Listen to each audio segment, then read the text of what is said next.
En Arabie Saoudite, une nouvelle génération de princes accède au pouvoir, de jeunes loups qui n'arborent pas un sourire carnassier, mais qui s'affichent discrets et au travail.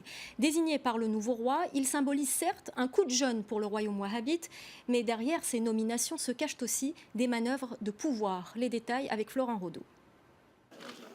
Voici le visage du prochain roi d'Arabie Saoudite. Nommé la semaine dernière premier héritier du trône, Mohamed Ben Nayef incarne une royauté saoudienne en pleine mutation.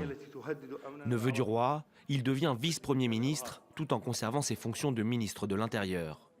À 55 ans, ce diplômé en sciences politiques a été formé par la CIA, l'agence de renseignement américaine. À son retour en Arabie Saoudite, il mène un combat sans relâche contre Al-Qaïda, un engagement qui lui vaudra d'être la cible de nombreuses tentatives d'assassinat.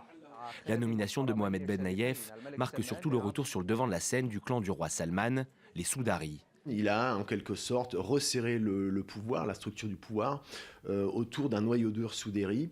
En l'occurrence ici, le Mohamed bin Nayef, le lignage soudéri reste très présent et on le voit justement avec le passage à une deuxième génération. À 79 ans, le roi Salman installe petit à petit une nouvelle génération de princes au pouvoir. Symbole de cette transition, la promotion de son fils, le prince Mohamed Ben Salman, âgé d'une trentaine d'années. Déjà ministre de la Défense, il a été nommé futur prince héritier, ce qui en fait le deuxième dans l'ordre de succession. Malade, le ministre des Affaires étrangères a lui été remercié après 40 ans de service au profit de l'ambassadeur en poste à Washington. Adel Al-Jouber a la cinquantaine et ne fait partie d'aucun clan royal.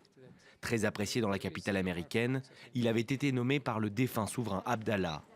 Sa mission est désormais de renforcer les liens avec l'allié américain, un allié historique qui se rapproche de plus en plus de l'Iran, le grand rival chiite de la région.